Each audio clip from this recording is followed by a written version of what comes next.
નમસ્તે વિદ્યાર્થી મિત્રો. ધોરણ 11 ન્યાય પરિચય.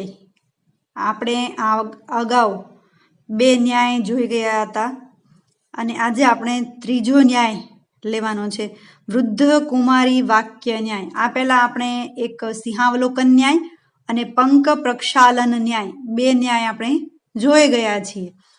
તો ન્યાય વિશે કીધા વિના હું આગળ જ શરૂ કરીશ. વૃદ્ધ કુમારી વાક્ય ન્યાય.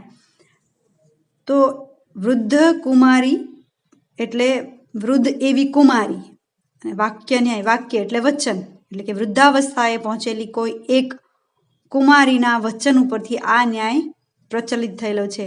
હવે એક કથા પણ છે, તો પહેલા કથા જોઈ લઈએ કે વૃદ્ધાવસ્થામાં પહોંચેલી એક કુમારિકાને માત્ર એક જ વરદાન માંગવાનું કહેવામાં આવે છે. તે વિચારીને વરદાન માગે છે. હવે એ કેવું માગે છે?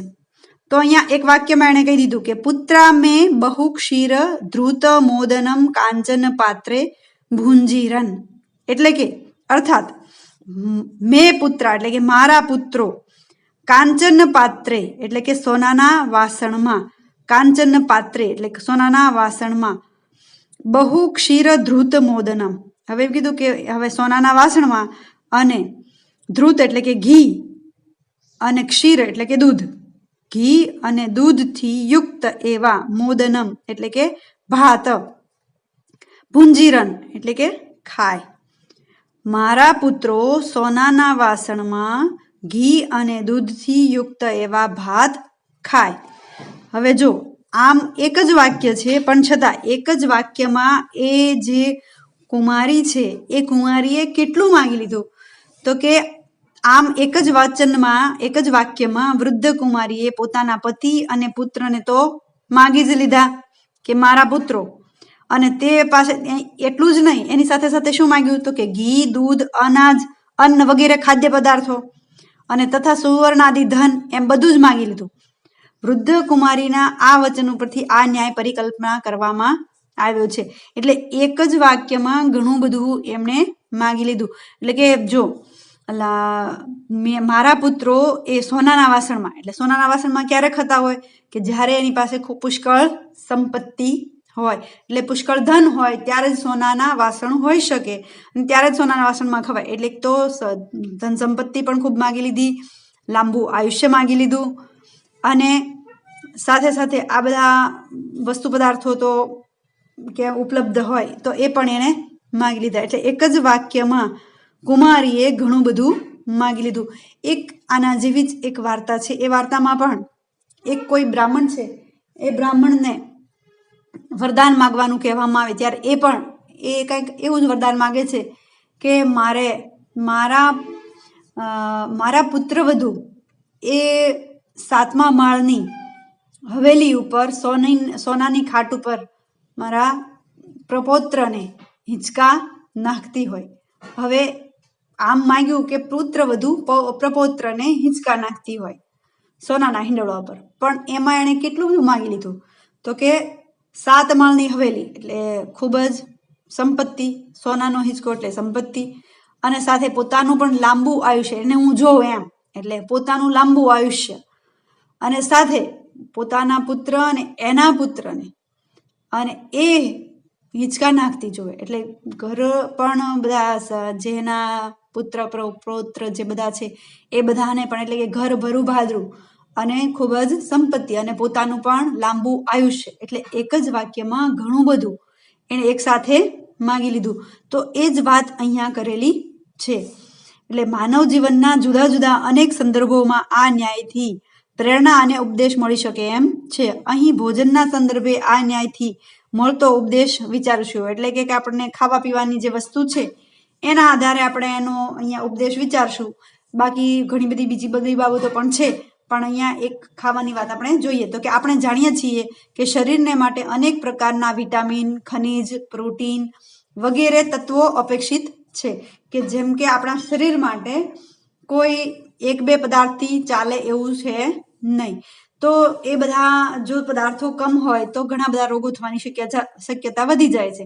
એટલા માટે કહ્યું કે અનેક પ્રકારના આપણા શરીરમાં જે બધા પદાર્થોની જરૂર છે, બધા તત્વોની જરૂર છે, તો એ તત્વો એના માટે બધાની જરૂરિયાત છે. તો જેની જે પ્રમાણેની જરૂરિયાત હોય એ પ્રમાણે એ વસ્તુમાંથી બધું પ્રાપ્ત થતું હોય છે. તો એ બધાની જરૂરિયાત પ્રમાણેની પ્રાપ્તિ થાય તે માટે જુદા જુદા શાકભાજી અને અન્ન ખાવાના હોય છે. પરંતુ ક્યારેક જો કોઈ એક જ વસ્તુ ખાઈને આ બધાની પ્રાપ્તિ કરી લેવાનો અવસર આવે તો માણસે ગાયનું દૂધ પીવા જેવું છે. એટલે કહેવાનો અર્થ એમ કે ખરેખર જેને આપણે અત્યારના જમાના પ્રમાણે મલ્ટીપર્પઝ કહીએ છીએ, એટલે કે એકમાં ઘણું બધું આવી જાય, એક જ વસ્તુમાં ઘણી બધી વસ્તુઓનો સમાવેશ હોય ત્યારે આપણને એવા શબ્દો વાપરતા હોય છે આધુનિક યુગ પ્રમાણે. તો અહીંયા એની જ વાત કરી છે કે એક ઘણી બધી વસ્તુમાંથી જુદું જુદું બધું મળતું હોય, પણ એ બધું જ એકમાં જો પ્રાપ્ત થતું હોય તો એક ખાઈ લેવાય, જેનાથી એ આપણને એ પ્રાપ્ત થાય. તો અહીંયા એક જ વસ્તુ ખાઈને બધી વસ્તુની પ્રાપ્તિ કરી લેવાનો જ્યારે પ્રસંગ આવ્યો ત્યારે આપણે આ વાક્યનો ન્યાયનો પ્રયોગ વિચારી શકીએ. તો વૃદ્ધ કુમારીના પેલા વચનની જેમ આ એકમાત્ર ગાયના દૂધના ભોજનથી બધા જ જરૂરી તત્વોની પ્રાપ્તિ થઈ જાય છે.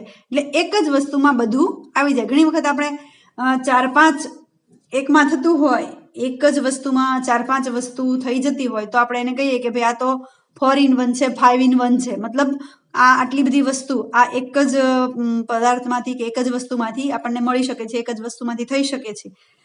તો એ જ્યારે થતું હોય ત્યારે આપણે એને વૃદ્ધ કુમારી વાક્ય ન્યાય એમ કહી શકીએ. તો એ પ્રયોગ કરી શકાય.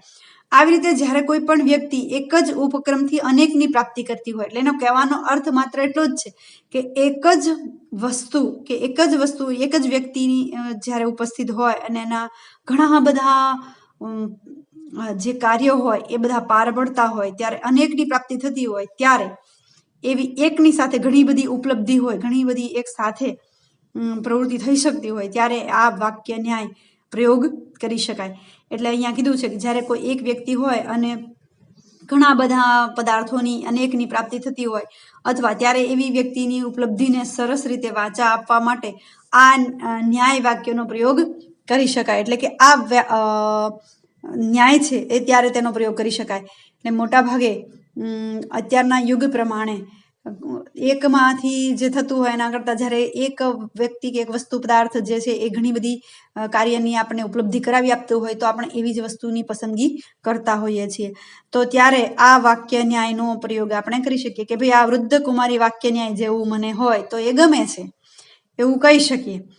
તો મિત્રો એવું વિચારશો અને આ વાતને સમજશો કે જ્યારે કોઈ પણ વ્યક્તિ કે વસ્તુ પદાર્થ કાંઈ પણ હોય એને જ્યારે મળે ત્યારે એ એક જની સાથે ઘણા બધાની પ્રાપ્તિ થતી હોય, એટલે અનેકની ઉપલબ્ધિ હોય ત્યારે આ ન્યાય વાક્યનો પ્રયોગ કરી શકાય. એટલે કે વૃદ્ધ કુમારી વાક્ય ન્યાય.